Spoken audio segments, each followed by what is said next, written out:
I'm Maria Wilson. And I'm Danielle Mandikian. And we are scientists. We love science. Yeah, we do. So when we aren't doing it, the next best thing is to talk about science. And what's really awesome is that we're surrounded by some of the most brilliant minds in research. We're going to step away from the labs today to talk to other scientists about the cool stuff they are thinking about, working on, and imagining. As well as how some of these discoveries just might lead to new medicines.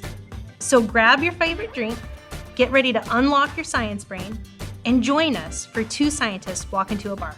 The show for scientists, science geeks, and the people who love them.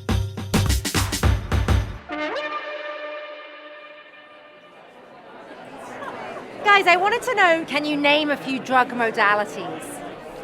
Oh yeah, we know those. You've got antibodies, you've got some cells. Small molecules. mRNA. Oh yeah, gene therapy, that's another one. Yeah. I'm here for cell therapy. I'm just so excited about it. Yeah. I'm good with gene editing. That's great. Yeah. Monoclonal antibodies. ADC, antibody drug conjugate. What's your favorite? Whichever one works best for patients.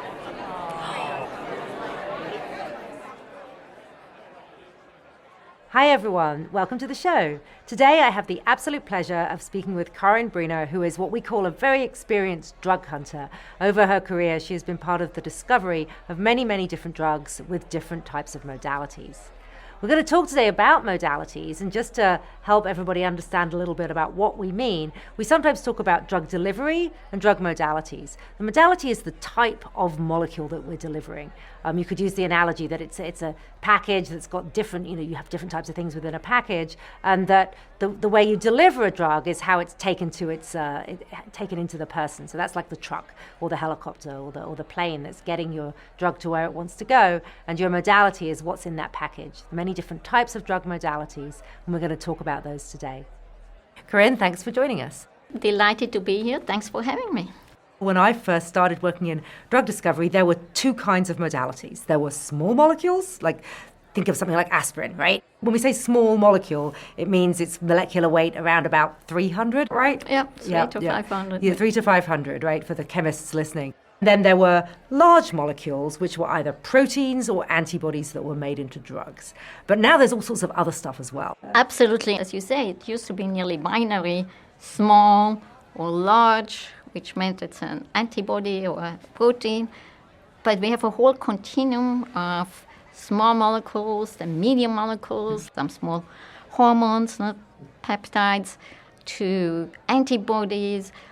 Also are then getting into gene therapies and cellular therapies, which have, of course, a very different degree of complexity. Yeah, it's really exciting, actually, to think about. The idea that a whole cell can be a drug and that you can make that at scale to deliver it to people is kind of mind-boggling to me still. Totally. And I think, we are very much at the frontier, especially when we think about cells and, if we think about treating many patients. Yeah. Back in the early days, there were druggable proteins, things like receptors, things that have small molecules that interact with them anyway in the body, right? So those were easy to make another molecule to that would mimic the natural molecule. So there was a sort of small subset of proteins that you would look at them and say, well, these are druggable because they're kinases or GPCRs. And everything else was like, oh my goodness, how would you drug that? But that's completely changed, right, in our lifetime. Yeah. Yes, that has completely changed. I mean, it's really started with what was called druggable, was pretty much what defined as the key and the lock principle. Now you have a protein with a very well-defined pocket, and you can find a small molecule that fits into that pocket. And there we have really developed many different approaches. I also really don't like the word undruggable, because what wasn't druggable yesterday is druggable today, and what is perceived not to be druggable today hopefully will be druggable tomorrow because of the work we're investing. So therefore, I like to talk about difficult to drug targets. Yeah. Now, the typical drug you're thinking about, you're taking every day, I think we tend to think that's an ideal drug, right? An oral small molecule. But actually, most people don't remember to take their medicines. So sometimes, actually, an injection once a month, you might actually end up having a better efficacy profile, so that's a trade-off. And then, of course, antibodies are typically large molecules that don't survive the digestive tract, right? So for people who are listening, protein-based drugs, usually you inject them, but there are now technologies whereby you don't. Yeah, so small molecules, what is perceived as the advantage, and very often it is an advantage, is that they can be taken orally. Oral molecules are really nice, not just because they are orally available, but also because they easily penetrate cells. And for targets, for many of our disease targets, we need to get into the cell. And there a small molecule can do that easily. The challenge with small molecules is because of the fact that they can go everywhere, we always have not just on-target, but much more off-target toxicity we need to be aware of. The other thing is that some of the proteins we want to go after, they are so complex, big, they don't have these beautiful pockets. And so how can a small molecule really inhibit a protein like that? And that is something where we very often said, well, this is the opportunity to go to larger molecules that can bind the protein better. But can still get inside the cell. Yes. Right. Yeah, that's an interesting, I hadn't actually thought about it quite that way before, is that you've got the small molecules with all of their known challenges around selectivity and toxicity because they are promiscuous, may bind more than one target, but they can get inside the cell. And then you've got your antibodies, which are beautifully selective usually, but not going to get into the cell at all. But there's a lot of target space, a lot of proteins that you want to drug that are inside the cell, but not necessarily amenable to the traditional small molecule. And this is where we talk about cell-permeable peptides and all, that intermediate space there, a little bit bigger than traditional small molecules. But there is another very exciting direction for small molecule, chemically induced protein proximity. Mm-hmm. And that is actually thinking about that no protein exists in isolation, and there are protein-protein interactions. And if we can use a small molecule to stabilize an interaction between two proteins, so the protein of interest with hopefully an other abundant protein, with a small molecule could actually induce a binding pocket that wouldn't exist for the protein alone, because there is then more conformational constriction of the protein in the presence of the other protein.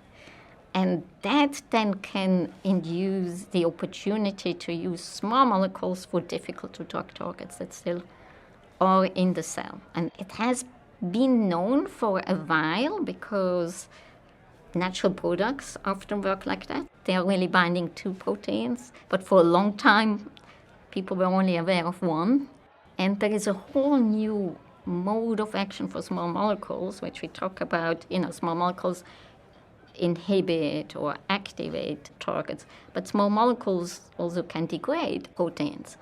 And the first step there is recruiting so-called E3 ligase, for example, that is part of a protein complex that in the end can induce the ubiquitination of the protein of interest. With that, the protein of interest is being marked and can be transported to the proteasome and be degraded. But it all starts with a ternary complex, the protein of interest, another protein, and the small molecule that affects... The small molecule sort of sticks them together, essentially. Exactly. It says, hey, grab this guy and degrade it. It like flags exactly. it. Yeah. But you don't need to necessarily just put things together where you ultimately induce a degradation. You can also have it to stabilize. Oh, so you're talking about using complex. that same technology for proteins other than the ubiquitin system. Exactly, because it allows you to create a pocket to really bind the protein. Hi, Maria. Hi, Wellington. Hey, Maria. Hi, Karin. So, definition. Can you explain a little bit more what conformational constriction is? So this is something that's not my area of expertise, and I've been learning about it, as you have, as we've been having this podcast. But the way I understand it is that any protein is essentially kind of a fluid, kind of in life, in solution, where it is in the cell. It's fluid, the structure of the protein. It does have a conformation, but it moves around within that conformation. And what these what we're talking about here is using a small molecule to lock a protein into a specific conformation that might have a specific function. And one of these examples is what we were talking about here, is when you lock a protein into this ubiquitin-bound degradation complex. So you can think about locking two proteins together or locking an individual protein into a specific conformation that drives a specific function that you want. So Maria, are we talking about protein-protein interactions here? Yeah, I think drugging that space, like helping two proteins interact with each other more closely, or preventing a protein-protein interaction that occurs in nature, these are things that we're now able to get small molecules to do. Back to modalities, I wanted to dig in a little bit more around the protein therapeutics and antibodies, because we're doing such exciting things now with antibodies. They almost aren't antibodies anymore, are they? They've got different arms of things. You've got antibodies with a peptide hanging off the side. You've got antibodies with radioactive things stuck to them.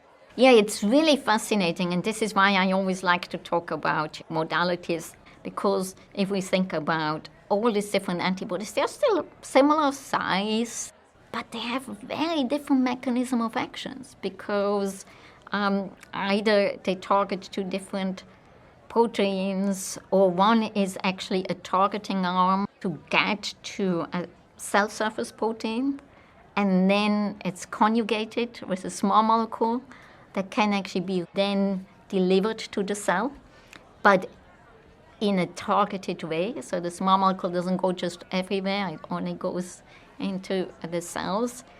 Then you have different formats where we actually, so antibodies normally have two heavy chains and two light chains, but the formats have been changing so much that they have formats where one arm has additional chain and the other one doesn't, or we have so-called nanobodies. They are much smaller, and therefore they might actually have better interactions with cell surfaces. So there's a lot of opportunity we have there, and frankly, there is no limitation to the amazing creativity of our bioengineers to think about what does the patient need, and then let's fit it to that. I think, we also have accumulated so much knowledge of how antibodies work, that with that knowledge, people can now really modify and be much more precise. We call this smart biologics, really where the biologics does exactly what we want it to do. This is when we talk about certainly new modes within established modalities, and the beauty about it is there's a certain aspect where we know what happens to this modality in the body, and at the same time, it can affect so much more biology with it. I'm starting to imagine it. I could already think of three really interesting targets that, if you put them all together, could potentially be a really interesting therapeutic. Now I'm going to pivot a little bit here, because we've talked about antibodies and we've talked about small molecules, but we haven't talked about one of my favorite types of drug classes, the RNA-based drugs. Yeah, what I really like about the RNA therapies is that they can really correct a mistake, a mutation in the RNA, so before even getting to the protein. And at the same time, it's also nice because it's not really modifying genetic material, it's at the RNA stage. So I really like this as a therapy, especially there where we can really identify those clear mutations and genetic diseases. I think it's an up-and-coming modality. And in addition to the RNA modality, it's also then utilizing the right delivery depending where we want to be. But the nice thing about a modality like RNA, where you need to have a delivery system to get it to your right target environment, is that it doesn't go per se everywhere, so you can really direct it. I think there is, in a way, double investment, because we need to think about the delivery technology at the same time as making the RNA modality, But at the same time, I think there's a lot of promise because it has the targeting then incorporated. Do you think we'll be able to send an RNA drug anywhere we want it to go at some point in the future? I think we are getting there to deliver it to where we want to go, but I think it will be many different applications to go everywhere we want to go. No? So it will be much more specifically for one target cell or one target organ. If I want than it the in order. the cardiomyocyte, it's going to be it's just because I've solved it for one organ doesn't mean that same solution can be applied to and a again, different that organ. can be a real advantage. No, because then we have already the targeting. So we can then go after targets that you might want to correct in the you're order. right. You could go after a gene that's expressed everywhere. Exactly. But because you're only sending the siRNA to the specific cell in the lung epithelium, for example, where you want it to be, you don't need to worry about the systemic effects of the drug. We haven't talked very much about gene therapy. So gene therapy is, I think, if you could actually, sometimes it's a one and done, right? Yeah. Where are we with that? I think for the monogenic disease where you clearly have one gene you need to fix and you have fixed the disease, it's a very attractive solution.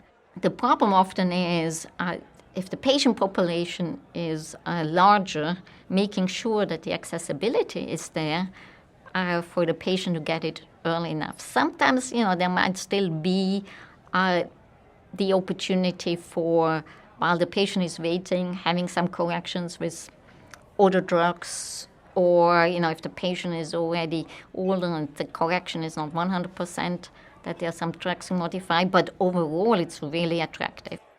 I think overall the idea is that gene therapy goes beyond that, not just for monogenic diseases. But otherwise, if you want to get the gene into the brain, in the spinal cord, and you give this as an IV drug, it still has to be able to get to that tissue. And so we call that tropism, and there is a lot of research going on, very attractive, very highly sought after biotechnology companies who work on finding capsids that really fit where we want to go with the gene. Is this engineering new capsids, like not viruses that even exist in nature, making new versions? Or? It's a lot is a modification of surfaces, no? of modifications of the capsids. Yeah. And cell therapy, personally, I think is really interesting because, again, we don't really change the genetic material. Yeah. Which has, there's still consequences which, when we go to more general diseases, we'll always need to think about, what is the You have to be pretty sure that gene is only doing something bad and not doing something good if you're going to take it away forever from a tissue. And with cell therapies, I think what is amazing there, where you really can get to some of these more regenerative diseases, where we need to be able to replace with entire cells. And there I think we are just scratching the surfaces. No? There is still a lot to be worked out. Are the cells coming from each patient, so-called autologous cells, or is there a donor pool?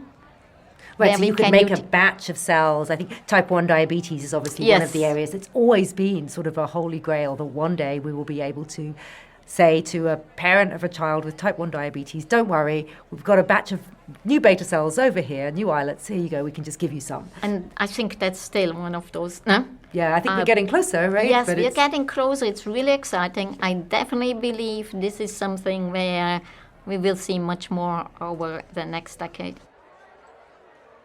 Maria, we've talked a lot about different types of modalities like small and large molecules, gene and cell therapies. I'm curious if you feel like one of those or maybe a different modality is really exciting and up and coming in the field. So I think I'm excited about the oral delivery of traditional modalities such as peptides and proteins, of being able to make more convenient medicines for patients out of modalities that we already use but are being used subcutaneously or intravenously at the moment. That's exciting to me. And what about in your field, Maria? So I think when I think about patients with cardiovascular metabolic diseases, really convenience for patients, I think, is so important. So looking for ways to deliver molecules orally that are currently delivered subcutaneously. I also think it's almost like the other side of that. So convenient oral meds are great for patients, but patients are not great at taking their convenient oral meds. So also very long-acting types of medicines that can be delivered once a year or once every 6 months, so that a patient really doesn't have to worry at all about, staying on top of a medication regime. Those, I think, will really lead to improved outcomes as well. So two sides of the same coin there. So we've talked a lot about the future, right? Imagining how things might be in the future. And it sounds as if there's a lot of opportunities in a lot of the modalities we've talked about to really change how diseases are treated in the future. Do you have a favorite one? I really like the one that is the best answer for the problem we want to solve. Yeah. So literally, I have to say, I get excited about all these modalities, again, in the context of the problem we have. But I'm also very much conscious of trying to do everything for everything. No, we really need to be judicious. Where do we apply what? And I actually believe, as an industry overall, biotechnology, pharma, we have actually made more progress because we can't be experts everywhere. Sometimes we want partners where we do pursue a modality with or try to see the traction there. And some of it we say this has become so important for the diseases we want to treat that we want to build that expertise and go all in because it applies to so many areas. Yeah.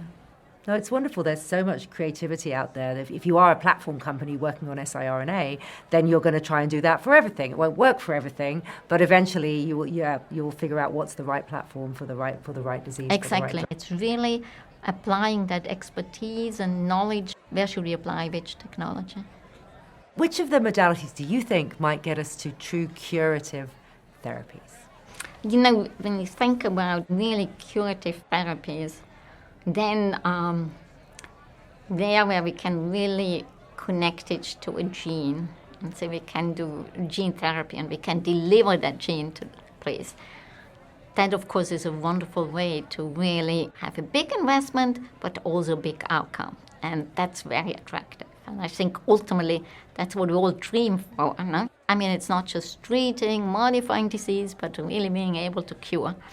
And so seeing some of those therapies or some of the cell therapies having the potential to go there, that's amazing. I also believe that it takes all the disciplines we have right now and the learnings we have from antibodies, from the bioengineering of antibodies to small molecules, the chemical modifications of capsids to really get to the right, what we call tropism, location. So it takes all the expertise from these other disciplines to get there. And I think that's actually the beauty. And this is why I like to say, all of these modalities really have their place. At the same time, also thinking about the responsible citizen, being able to treat as many patients as possible. So when I can do it with an antibody, and we can still continue to push that, when I can do it with a small molecule and do mighty things, I want to do that. I also have the opportunity to understand much more immediately what are the downstream effects and be also able to withdraw those drugs. And that aspect of safety is a very exciting aspect too. So this is why I think my answer is it depends, and why I see if you ask me, the fascination and love for each of these modalities. But there are great opportunities to really not only imagine, but being very close to see where we can be And that's what it's all about and what we're excited about. And it takes so many disciplines, no? It takes us all together. I mean, Maria, you and I, when we think about some of these diseases we want to treat, isn't that the fascination that we bring all our expertise together? Absolutely. To really make the right drugs for the patients. And I always think, any of us can be that patient. And therefore, it's also so personal. It is. So we really, I think, we are trying to put everything we can into it. That's a great answer.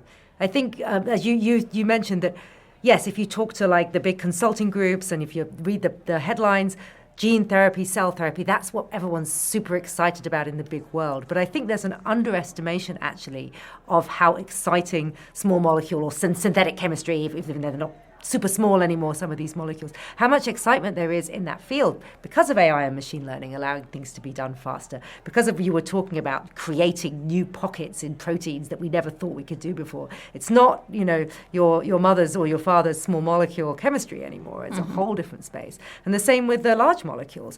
It's not just an antibody anymore. The protein engineering that we can do these days is just crazy. So I think the opportunities in those spaces are equally exciting. And as you pointed out, these are drugs that you can make relatively affordable, give to a large number of people. If they have a side effect, you can stop taking it. You mentioned insulin, type 1 diabetes, and thinking about the tradition coming from small molecules. But of course, insulin have been there early in the 1920s. Large molecule drug, maybe. Yeah, absolutely.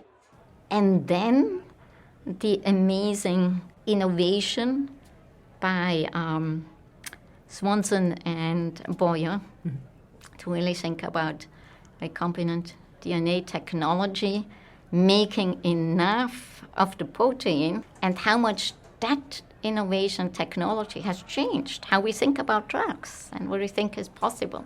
And I think we are again with these different modalities there, utilizing new technology, combining with what we know about drugs, and really getting to some very exciting stage in pharmaceutical and biotechnology. What's next, do you think? Are there new modalities we haven't even imagined yet? What's the next big breakthrough? So many of the biological targets we are going after, we know are foundational targets. They're very important for disease, but we also know they are very difficult to get at because they are also everywhere in the body and in toxicities.